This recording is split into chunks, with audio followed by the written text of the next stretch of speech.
A single Sumerian king ruled for 43,200 years.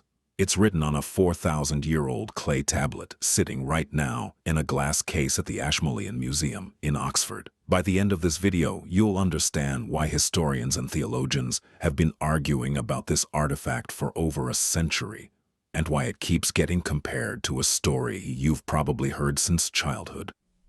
The object is called the Weld-Blundell Prism, a four-sided clay prism about 8 inches tall, with 2 columns of cuneiform on each face. Archaeologists believe it originally had a wooden spindle through the center, so a reader could rotate it and read all 4 sides in order. It was inscribed around 1800 BC in the city of Larsa, in what is now southern Iraq, making the object itself roughly 3,800 years old. But the text claims to describe events from thousands of years before that. It's a king list, a record, dynasty by dynasty, city by city, of every ruler of ancient Sumer, the civilization credited with inventing writing itself. For most of the list, it reads like a normal royal record. This king ruled 11 years, his son ruled 23, the city fell, kingship moved on. Standard administrative bookkeeping, except at the beginning. The opening section describes 8 kings, some copies say 10, ruling across 5 cities, for a combined total of 241,200 years. Here's how it breaks down, per the standard translation held by Oxford's Sumerian Literature Archive. The first king, Alulim, ruled Eridu for 28,800 years. His successor, Alalgar, ruled 36,000 more.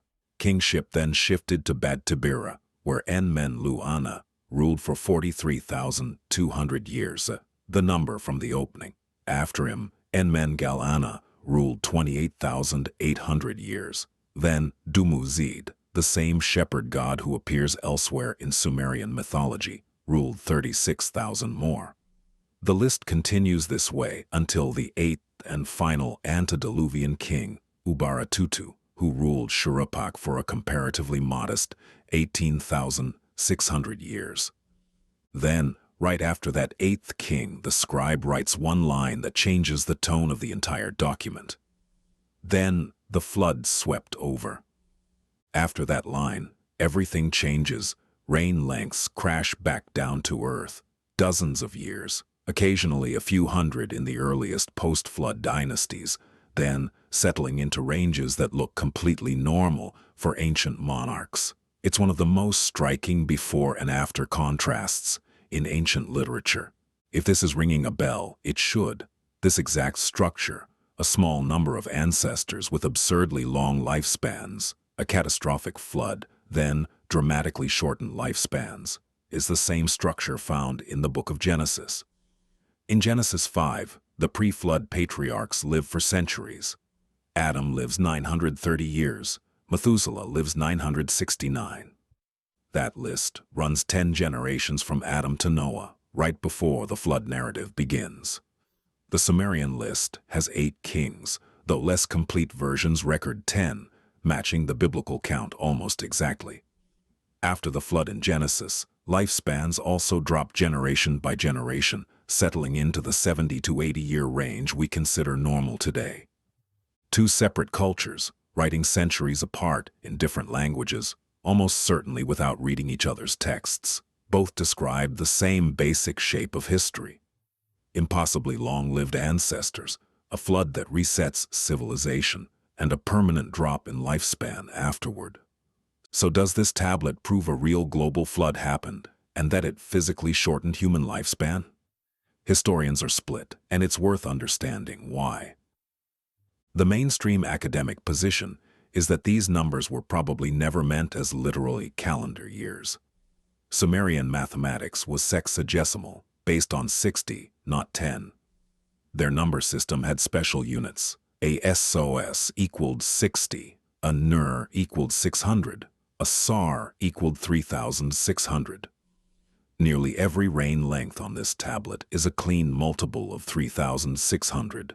28,800 is exactly 8 SARs. 43,200 is exactly 12 SARs. That's not coincidence. Many scholars argue these numbers functioned more like a scoring system, encoding how legendary or divinely favored a king was, rather than representing real, elapsed time. A bigger number meant more glory, not more calendar years. There's also a structural problem. The King List wasn't neutral history. It was, in part, political propaganda, legitimizing whichever dynasty was in power when it was copied, by drawing an unbroken line of official kingship back to the beginning of civilization. Different copies actually disagree with each other. One version, WB 62, lists 10 pre-flood kings, totaling 456,000 years. A separate source, compiled later by the Babylonian priest Berossus, lists a different set of 10 kings, totaling 432,000 years. If this were a precise record copied faithfully across centuries, the numbers should match. Instead, we're likely looking at a shared cultural memory, recalculated differently by scribes in different cities, generations apart. The archaeological record backs this up. Cultures that predate the Sumerians, Ubaid, then Uruk, then Jemdet-Nash, left behind writing too, and it's exactly what you'd expect from an early society. Tallies of livestock, grain, and trade goods. None of it mentions god-kings ruling for tens of thousands of years. That detail only appears once Sumerian scribes were looking backward, constructing an origin story rather than recording current events. So where does the shortened lifespan after the flood theory stand? Two separate claims get blurred together here. Claim 1. Mesopotamian and biblical traditions both preserve a memory of a catastrophic flood, followed by a symbolic collapse in the lifespans attributed to rulers and ancestors. That claim is well documented. You're looking at the textual evidence for it right now.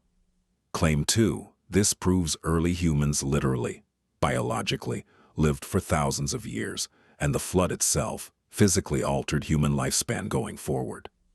That's a much bigger leap, one most historians and archaeologists aren't willing to make from this evidence alone. It's a reading rooted more in certain religious and alternative history interpretations of Genesis than in something the wider academic field treats as established fact. What nobody disputes is this: somewhere in the deep memory of the ancient Near East, a flood was significant enough that multiple independent civilizations built it into the foundation of how they understood their own history. Whether it was global or local, one catastrophic event, or a folk memory of several blended together, we may never know for certain. But Sumerian and Hebrew scribes, writing in different languages, religions, and centuries, both reached for the same narrative device: impossibly long lives, a flood, then a sudden reset. And that tells you whatever happened left a mark deep enough to survive for thousands of years, carved into clay, waiting for us to read it.